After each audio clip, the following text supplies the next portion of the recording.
across the West Coast and visit state national parks in the western United States. They were traveling in Gabby's 2012 white Ford van and documented their journey on YouTube and social media.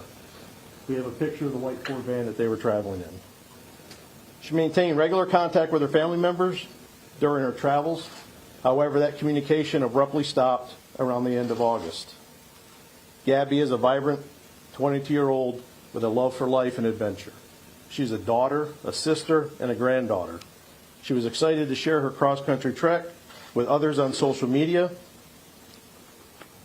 and with her family.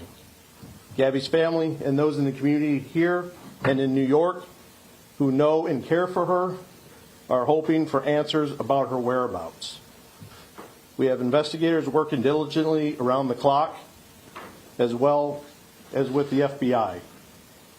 The FBI is present here today to show their solidarity and commitment to this investigation, and we are grateful for all their resources. Due to the geographic scope of the investigation, it's important that we partner with our federal and local partners.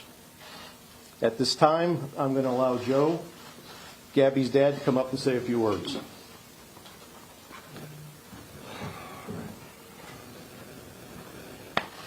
All right, what I need from everybody here is help, because the goal is still not met, and that goal is to bring Gabby home safe.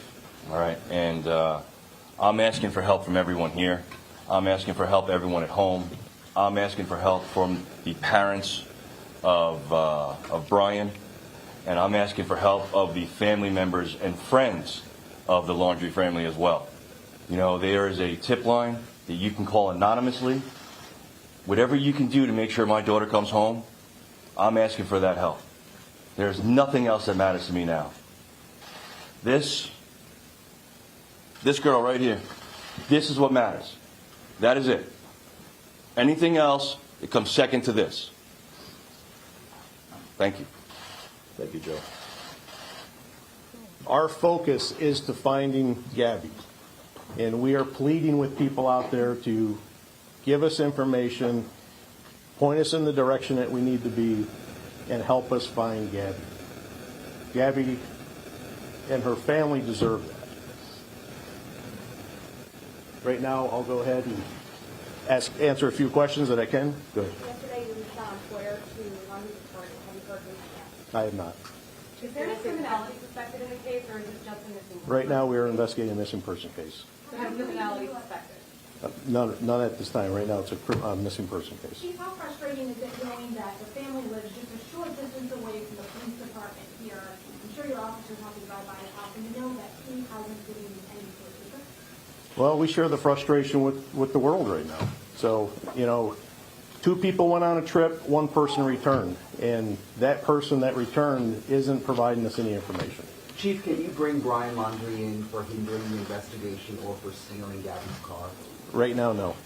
Have you guys learned anything from the van or from the phones at all? Right now, we're still analyzing all that data, which takes time to forensically analyze all that. Is the body cam video out of the lab? Is that offering any sort of insight into maybe what potentially happened? Are you using that as part of your investigation? We look at everything that's coming in. As far as that having to do anything with the disappearance, we don't know. I mean, yes, they had a disturbance. Yes, it was captured on body camera, their interaction with law enforcement. But beyond that, you know, I don't know what it has to do with the disappearance. Do you guys know when exactly Brian left and headed for Florida? We know he came here on the 1st, but do you know when he left from the West Coast, and if there's any indication that Gabby was with him on that trek back? Right now, we're analyzing that data, so we don't have that timeline narrowed down. There's a lot of information that we have to go through. Do you know where Brian Laundrie is right now? Yes. Chief, has the family attorney said anything else to you during your interaction? The family attorney arranged to get us some property that we were looking for, and beyond that, no. Nicole Schmidt said that she last spoke with her daughter on August 30th, or at least someone purporting to be her daughter. Has any forensics been done on her phone? Has the phone records been requested? Have they been provided? Everything is being forensically analyzed right now, and it takes time. Including Nicole's phone? No, we don't have Nicole's phone. And have you requested it? Requested from who? From her.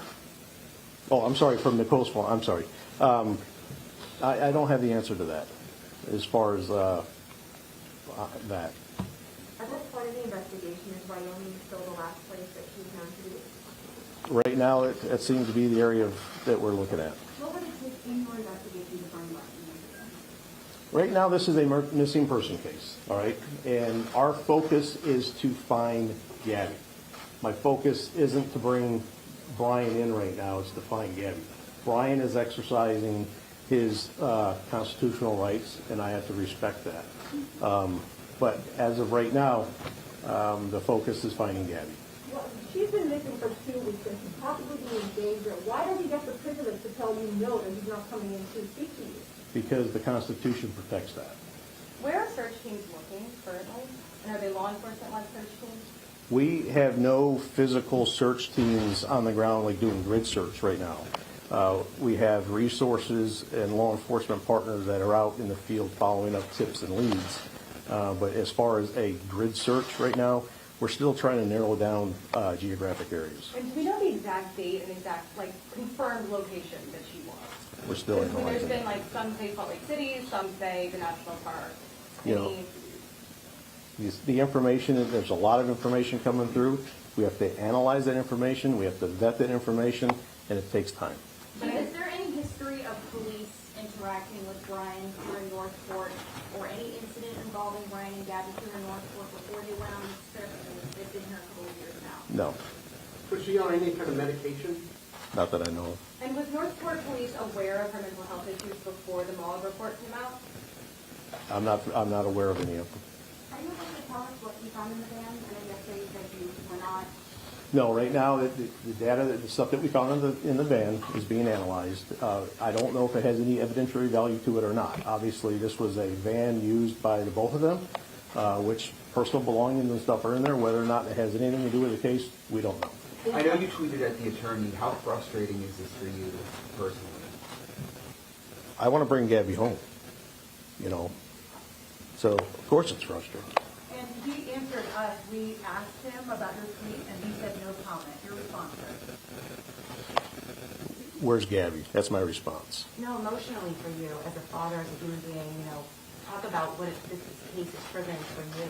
This isn't about me. This is about Gabby, and that's where I want to keep the focus. No, I know, but, just looking at her face, talking with her family, how is this, did that, elicit any response from you to Well, try harder? it's driving us to keep working. I mean, long hours, long days. It gives us the momentum to keep going forward. Have any of the social media platforms reached out to your agency as part of the investigation and offered up any of the metadata? We have great cooperation with the social media platforms out there. How difficult is it, as you guys are here, she possibly went missing over there, geographically speaking, how difficult is that for the investigation? We have partners federally and locally that we can reach out and touch. One of the reasons of asking the assistance of the FBI to come in is they have a long-reaching arm. So I'm confident with what we're doing here and the tips and the information that's being funneled out west. I'm confident that system is moving effectively. Two more questions. The Petito family said yesterday that what happened in Wyoming happened. It indicates that they know that something did occur in Wyoming and that there's information that we're not aware of or that's not being given to us and they can be withheld from me. Do you know what happened in Wyoming? Do you know what they meant? The fact of the matter is, Gabby is missing, and I think that's what they're referring to. Of course, but Gabby's this missing. is a huge investigation. You have internet press from all across the country here, and if there's something that's part of the story that's not being told, I think the public has a duty to understand that. You're looking into something that's not there. I think what the family's position on it was she went missing. The last area was out in Wyoming, so she's not here. So where is she? No, Utah police aren't ruling out, it's really tough to talk about, but they're not ruling out any connection to a possible homicide that happened there as well. Have you guys looked into that? Is there anything you can tell us in relation to that? We have communication going back and forth with Grand County Sheriff's Office. We provided them with whatever information we could. They don't have any suspect information right now, so you would have to refer that to them, but they told us that they're looking at everything at this point. Kim, one last question. It's still a person case at this point in time, but is there any evidence suggesting that a crime may have occurred between the two of them? Right now, no. Right now, all we have is the missing person investigation on that. Okay. Really simple question. You said you know where Brian is. Is he at his parents' house? All I'm going to say is I know where Brian's at. All right? Thank you, guys. everyone.